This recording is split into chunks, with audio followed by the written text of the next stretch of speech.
unless your doctor tells you otherwise, stop wasting your money on these 7 supplements. Number 1, calcium supplements. Huh? I'll bet you your doctor is telling you you need calcium for strong bones. I bet you all the milk advertisements you see on TV tells you you need calcium for strong bones.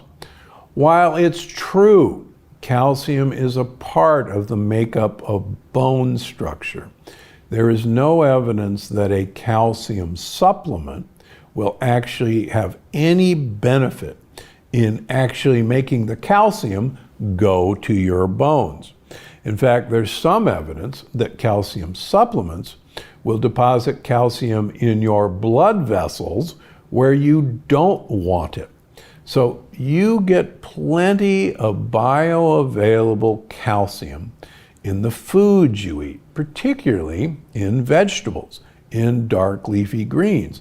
And there's actually a not insignificant amount of calcium in animal protein and fish. Interestingly enough, people who have some of the longest life expectancy, the Acciarolis in southern Italy, are small fish eaters, anchovy eaters, sardine eaters. What are they eating? They're eating the calcium in the little bones of these fish. And so if you really want to spend your money on a calcium supplement, buy some sardines, buy some anchovies. That's the way to get your calcium. Number 2, multivitamins. So multivitamins have been around forever. Unfortunately, multivitamins were developed based on examination of 20 college students in New York City in the 1920s, when the federal government was trying to determine what would be the bare minimum amount of various vitamins and minerals that somebody should have to avoid diseases. Diseases like beriberi, diseases like pellagra, which you probably never heard of. And they wanted to find the bare minimum that would be necessary. So they looked at the blood work of 20 college students and said, well, this is what these kids are eating, and this is what their blood work looks like, and they're healthy college students, so that's probably what we need. And that was actually the basis for the recommendations of the minimal daily requirement of vitamins and minerals.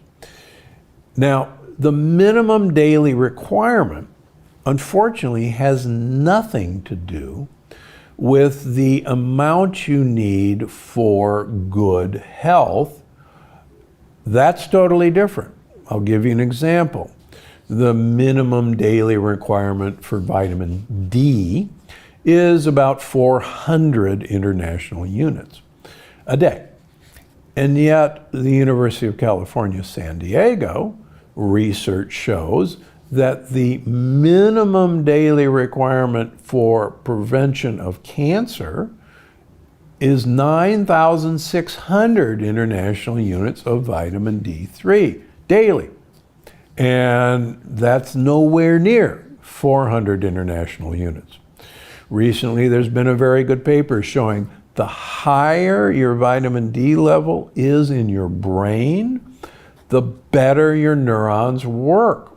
Exactly the opposite of what a minimum daily requirement of vitamin D would say. 80% of Americans are deficient in vitamin D. Regular vitamin C tablets.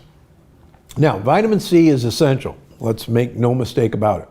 We, unfortunately, like most other animals, do not manufacture our own vitamin C. So we have to acquire vitamin C from our diet. How do we do that? Well, long ago, it's conjectured that great apes and us stopped making vitamin C because we were always eating vitamin C, living in tropical rainforests, not only in the fruits, but also in the leaves of the plants that we were eating. Guinea pigs don't make vitamin C for the same reason. They get it from their diet. Strangely enough, vitamin C is made from glucose. And there are 5 genes that control this, 5 enzymatic steps that take glucose and turn it into vitamin C. We lack the 5th gene. It's a ghost gene. Why is that important? Let's take rats. Let's genetically engineer them so that they carry the human vitamin C producing pathway where the 5th gene is a ghost. Those rats live 50% shorter lives than rats who manufacture their vitamin C. Well, 50% shorter lives. Now here's the exciting news. If you put vitamin C in the drinking water of those vitamin C deficient rats, they will live exactly as long as the rats who make their own vitamin C.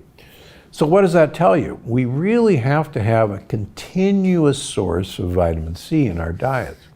How do you do that? Well, if you just swallow a vitamin C tablet, that vitamin C is a water-soluble vitamin, and it will be gone out of your system in about 2 to 4 hours. So the options are take timed release vitamin C. I personally take 1,000 milligrams twice a day of timed release vitamin C. If that's too much to ask, get yourself some chewable vitamin C tablets or carry around some 500 milligram vitamin C tablets and swallow them 4 times a day. But what you're looking for is a continuous exposure in your body to the benefits of vitamin C. But just swallowing one once a day is really not going to do you much good. Number 4, ketone drinks. Okay, ketone drinks are a hot item. You want to be able to swallow your ketones. Here's the problem. Ketone drinks, quite frankly, taste terrible. And they're really expensive. And there's so much easier, cheaper ways to make ketones. And that is MCT oil. So if you're going to have a ketone shot, just have a tablespoon of MCT oil. The MCT oil will produce ketones automatically. And it's cheap, and you can even buy it at Costco. Don't waste your money on expensive ketone drinks. Number 5. Low quality probiotics. Here's the problem with probiotics. The vast majority of probiotics you're going to spend your hard-earned money on are probably not going to make it past the acid in your stomach to populate the gut that you need.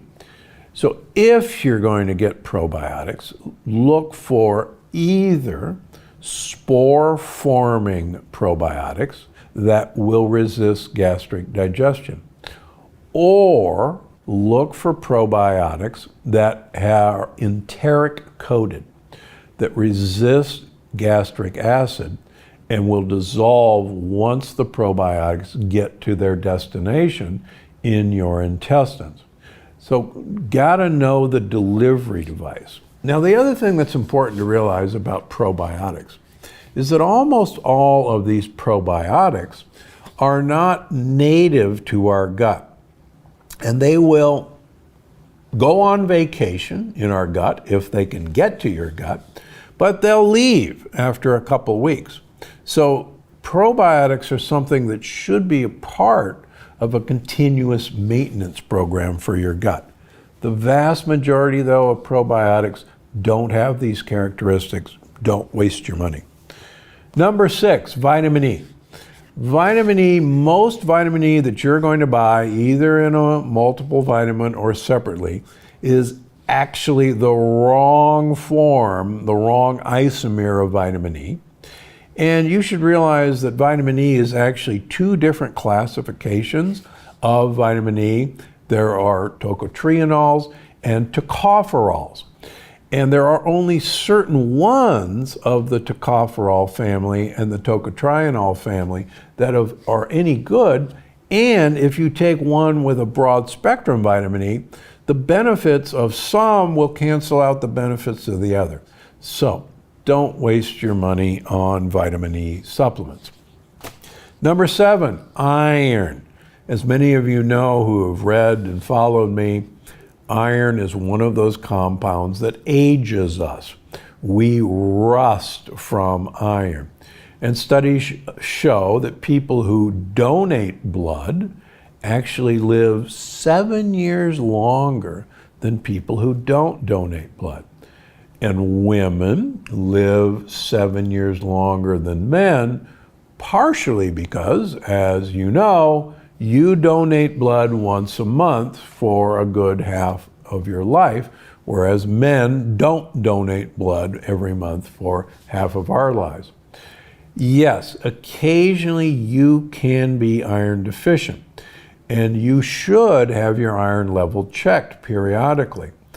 Some women have very heavy periods and may need supplementation temporarily with iron. Men, if you have an iron deficiency, or women after menopause, if you have an iron deficiency, that's cause for your doctor to go looking for why that is. Because blood loss is the cause of iron deficiency as we get older, and there's nothing in you that you should have blood loss. So, back to the subject that supplements don't help.